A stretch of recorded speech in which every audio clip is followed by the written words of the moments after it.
Never blow out by losing your honor. If they're not open for business, fuck them off. Let's assume they are open for business. You got up to them, you said hello, whatever. Told you have to be yourself, because you ain't gonna be able to be anyone else for any long period of time. You're now a G, you're now a high value individual, so being yourself is gonna be valuable. Let me tell you something. Imagine I did a course on how to play piano, but we never actually played piano.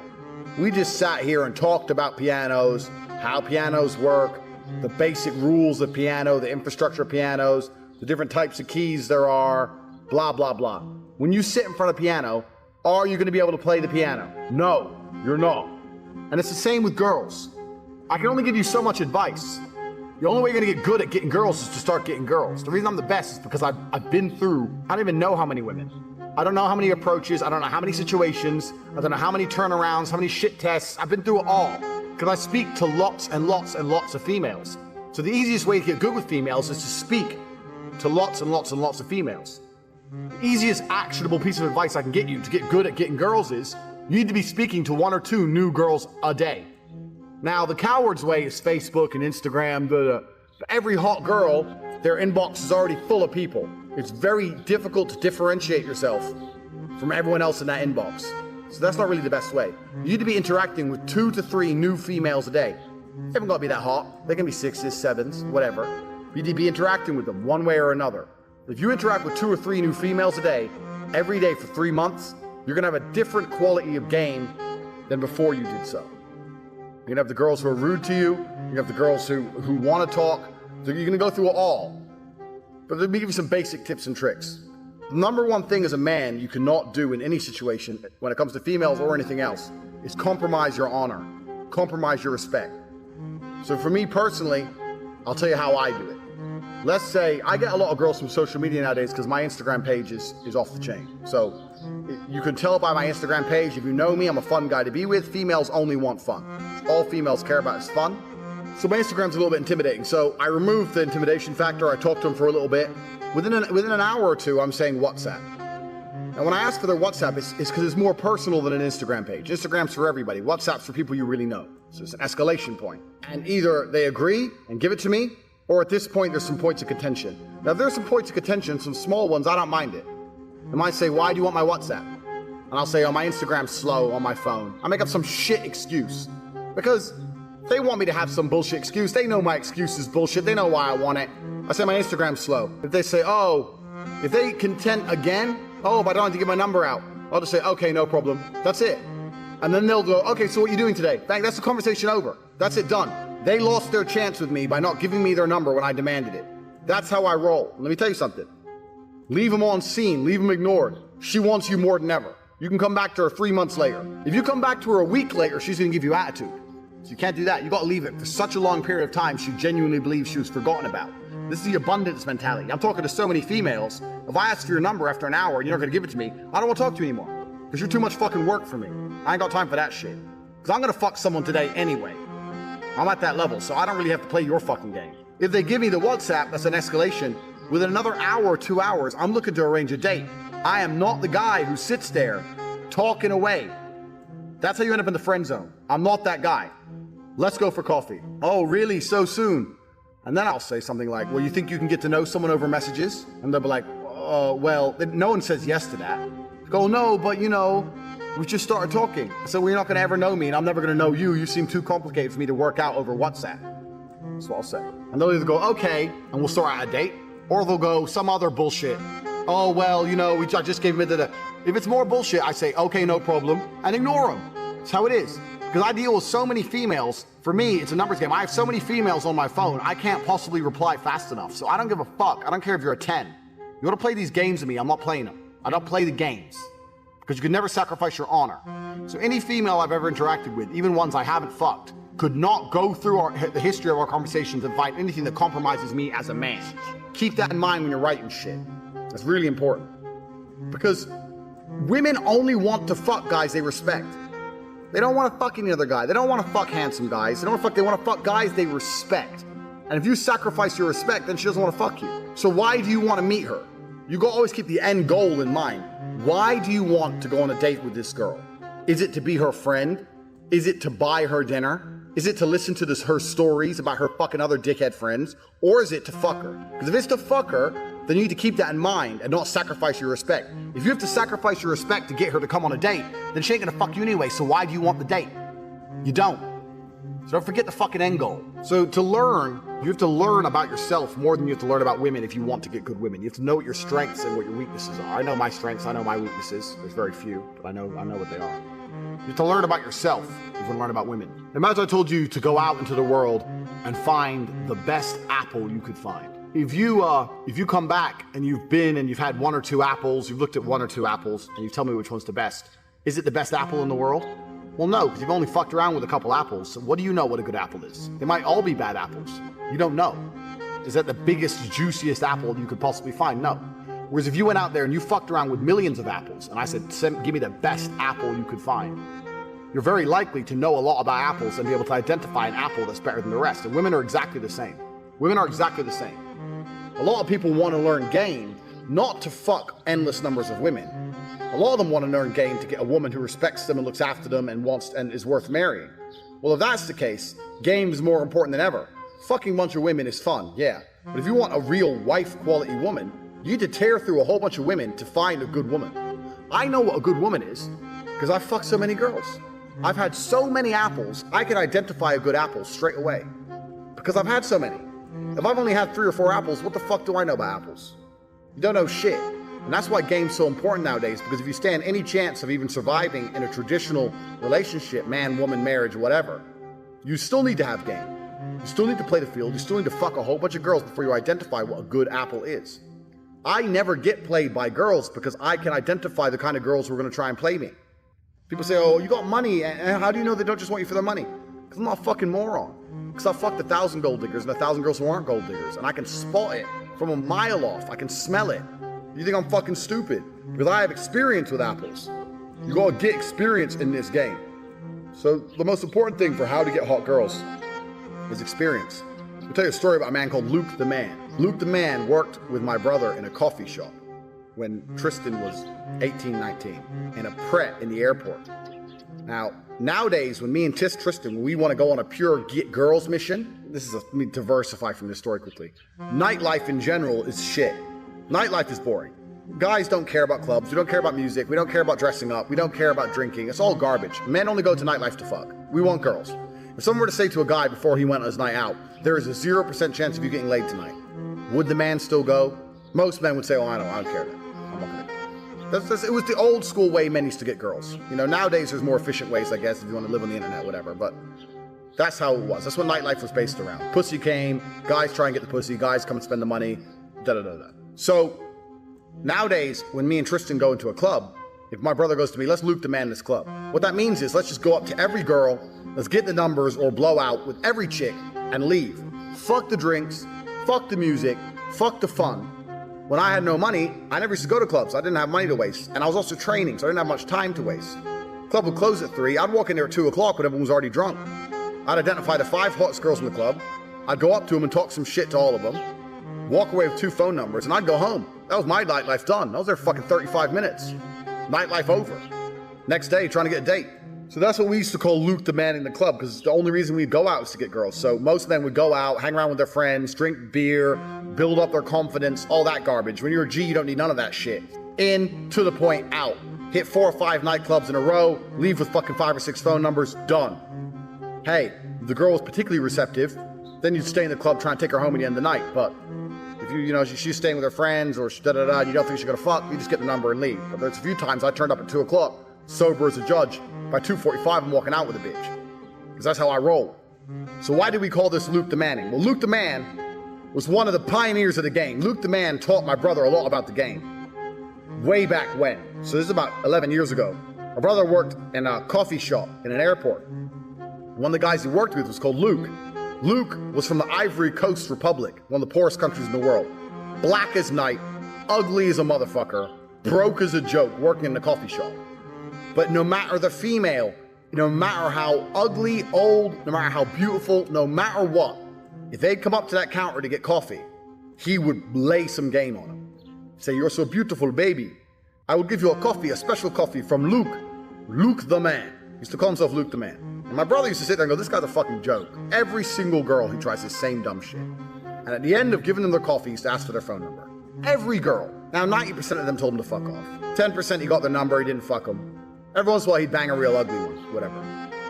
About 2 months after my brother worked there, the guy, Luke the Man, came in one day with a picture of a Hungarian girl who was a fucking 10. Like a porn star, 10. Naked pictures of this girl.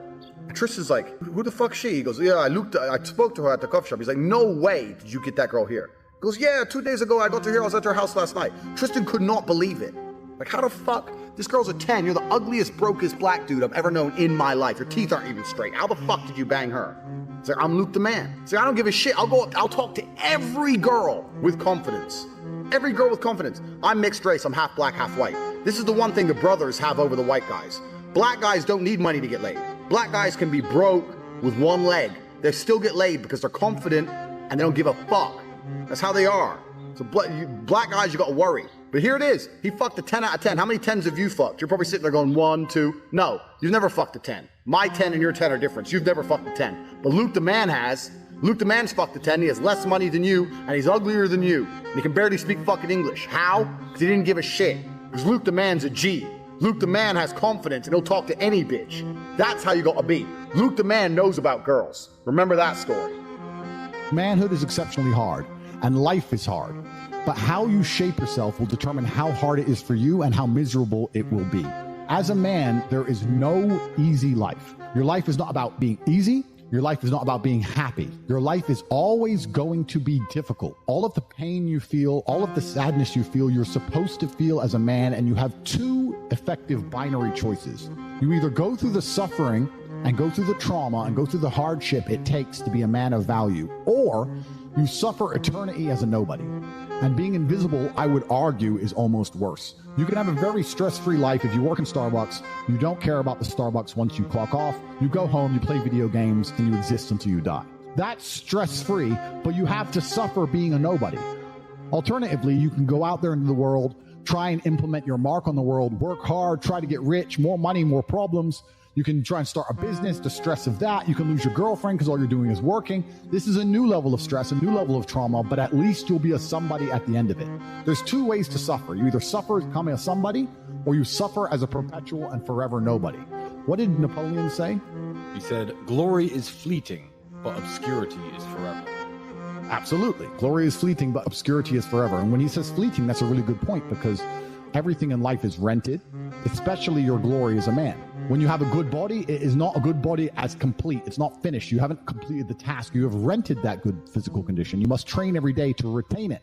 Everything is rented. Your body, you don't just get a good body and you're done. You still have to go to the gym every day to maintain that good body. You don't just get a hot girl and it's done. You still have to work hard for her to always love you and respect you. You don't just start a business and now you're rich. No, you have to start a business and work on that business every day. If you take your eye off the business, it will fail. Everything in life is rented. So when he says glory is fleeting, he's also absolutely not correct, because glory is fleeting and you have to constantly and endlessly work for it and make sure that you never stop. Otherwise, it will be taken from you. But obscurity is forever. If you never make a mark on the world, then you effectively never existed. And when you're gone, nobody will care. The reason our Father is discussed at length is because of who me and Tristan are. And the reason we will be discussed forever is because of who our sons will become. And that's very important, because you have a duty to your ancestors and you have a duty to God. So you must make a choice. And this is genuine choice for you people at home. Do you want to live in obscurity forever and be invisible and not matter and have an easier life? I would argue that it's not easier, because in your heart and in your soul, you're going to feel guilty knowing you could have been something you're not. Or do you want to try your absolute best and struggle and suffer every day of your life, paying the rent for all of the amazing things around you? We pay endless rent. We pay rent for our bodies. We pay rent for our relationships. We pay rent to keep our kids. We pay rent to keep our business. We pay rent to keep our freedom. Every single day is work to pay the rent. It's absolutely never ending, and you have to make that choice. So if you have a pen and paper in front of you, you need to decide. Do you want to be invisible with a lower rent bill, or do you want to be important and work hard and suffer to make sure that the rent is paid? It's a choice you must make, and it's binary, and you must be extremely dedicated towards the decision you finally make. Absolutely everything as a man is your responsibility. It's your responsibility to become your best and brightest version of yourself. And you're not going to do that simply by talking it into existence. You need to live it into existence. You need to go out there and do things which are genuinely difficult, genuinely stressful, which are genuinely scary, so you can become the man you want to be. So you have to take responsibility for these things, and you have to seek them and choose and find the correct difficulties for you to overcome so you can build a character worth having. I believe that it's pain that teaches. I don't believe men especially can learn any way besides pain. We talk about learning a lesson the easy way or the hard way, and I'll tell you something. We've all been offered chances to learn a lesson the easy way our entire lives. And guess what? We didn't learn anything, and we kept doing it. It's natural, intrinsic inside of men. You'll see a man drive a car too fast and almost crash 100 times, and he won't learn his lesson until he's crashed that car. We only learn things the hard way. It's only pain that can teach a man. Every single time something bad happens to me, that's how I see it. I see it as God teaching me to make me more wise, more formidable, a more capable opponent, and that's how you have to approach life. Every single hero in every single movie goes through adversity. There's never been a hero movie where all he does is win. No, to be a hero, you have to suffer. If you're suffering in some degree, even if you're a normal guy with a normal job and you're suffering at your job, or you're heartbroken because your girl left you, or whatever, if you're suffering, that's part of your hero's journey. There is no hero's journey without suffering. If you have an easy life the whole way through, you never get to be a hero. That's the whole point of being a man, is that you're supposed to suffer. You're supposed to eat pain for breakfast. You're supposed to come and grow into a better version of yourself. That's exactly what life's supposed to be about as a man. If you want to be a superhero in life, you need to understand that for 80% of the movie, you're going to suffer. For 80% of the movie, you're going to lose. Watch any superhero movie. For 80% of the movie, it is nothing but pain and frustration and difficulty. And when your life is that way, you have a chance to grow into something fantastic, and you should thank God for every difficult thing he puts in your path. Think about a superhero movie. A man is unfairly imprisoned in a Romanian jail cell and trained so hard he emerges stronger than ever before. That is a movie. You get to live a movie as a man if all you had was some balls. We are living movie scripts. Why? Because we have bravery. Most men sit there and wonder why they're depressed, because you don't get to live a movie. You're not the main character of anything. You're not even a secondary character in anyone else's movie. You're an unimportant nobody because you were afraid your entire life. You've lived like a coward your whole life. You were afraid of what might happen if you have some balls. And then you wonder why you're depressed. I'd be depressed if I was you. Of course, your life sucks. I'd rather go to jail as me than live free as you. Because when you're free, you can't even do anything. You can't go where you want. You're broke. You can't have sex. Girls don't want you. You can't speak because no one listens. So what are you free to do? You're more in jail than I ever was. My mind is free. I'm allowed to think what I want to think and say what I want to say. They have thoughts and they go, don't know if I should say that. They second guess themselves. They're their own worst enemy. Every single part of me is on my team. I have enemies who want me dead. Fine. But every single part of me, my mind, my hands, my legs, every single part of me is on my team. My body doesn't second guess itself. My mind doesn't turn on itself. We don't break and self-sabotage. There's no civil wars inside of Andrew Tate. A lot of men no longer have shame. You have no shame left. You should be too ashamed to be a coward. You should be too ashamed to do the wrong thing. Where's your shame? Well, we destroy that, right? We destroy that even in schools with men and stuff. I'll tell you something. My brother can shame me into doing something. He can shame me. He can call me a pussy or a coward, and I'll stand up and say, no, I'm not, and I'll do the brave thing. Shame works for men sometimes. I say to men all the time. Men come to me and say, I can't get a girlfriend. I say, it's because you're a loser. You are a loser. Change that fact. Come to me and prove to me you're not a loser. I will shame him, and he will react to it, and his life will improve. But now we have men with no shame. They'll walk around with no shame at all, and then we wonder why we have a whole bunch of cowards. Cowardice is always the easy choice, but you should feel too much shame to take it. That's the problem. It's the path of man. It's the path of victory, and it's the only path to truth. It's the only path to genuine happiness in your heart. There's one path. There's one. There is one path to happiness, and that is masculine strength, and that is eating pain for breakfast and becoming a better person. The flavor of life is pain. You try to change the flavor, you're going to end up disappointed, you're going to end up weak, you're going to end up miserable. Accept the flavor and learn to love it. That's the only path to genuine competence and happiness within yourself as a man. Do you have something to prove? I think everybody on the planet has something. If you walk through life and feel like you have nothing to prove, then you're a fucking loser. If you wake up each day and go, I don't owe anybody anything, I don't have to prove anything to anybody, then you are a loser, because you are absolutely not being correct. You must prove yourself to other people. You must prove yourself to your bloodline, as we just discussed. You must prove yourself to God. God hates the lazy. He can't stand them. If he gives you all these genetic dispositions and these natural God-given gifts, if you have 2 arms and 2 legs and you can think, and you're not trying your absolute best, that's the reason you're not lucky. He doesn't like you. He likes the people which show him the beauty of his own creation. He likes to give somebody building blocks and them to build something amazing. It's the best thing about being a man. You get to build who you are, right? You can decide if you want to be a funny comedian or a musician or a kickboxing world champion or fight the Matrix. You can decide whatever you want to be. I was a 4-time kickboxing world champion. For 12 years, I trained 5 hours a day, 6 days a week. And I was motivated to train probably about 25% of the time. The rest of the time I went because I am disciplined. Just like you're talking about your ultra marathon. You don't feel like going through that shit on a Wednesday morning when you wake up, but you have to do it because you're disciplined. You're either a disciplined individual or you are not a disciplined. Just sit there and say, and I'm going to tell you the truth, Ramsey. A shit spiral, what does that mean? You go on Pornhub or you start clicking on cat videos on YouTube. Like, if you really wanted money, you would not do that. The number one thing people don't have control of in their lives is their mind. But what's funny about that is, the only thing in life you can truly control is your mind. You can't control other people. You can't control the weather. You can't even control your health. Your heart might stop beating. You don't make it beat. It just goes, so it's going to turn off one day. The only thing you can control in your life is what you think in your mind.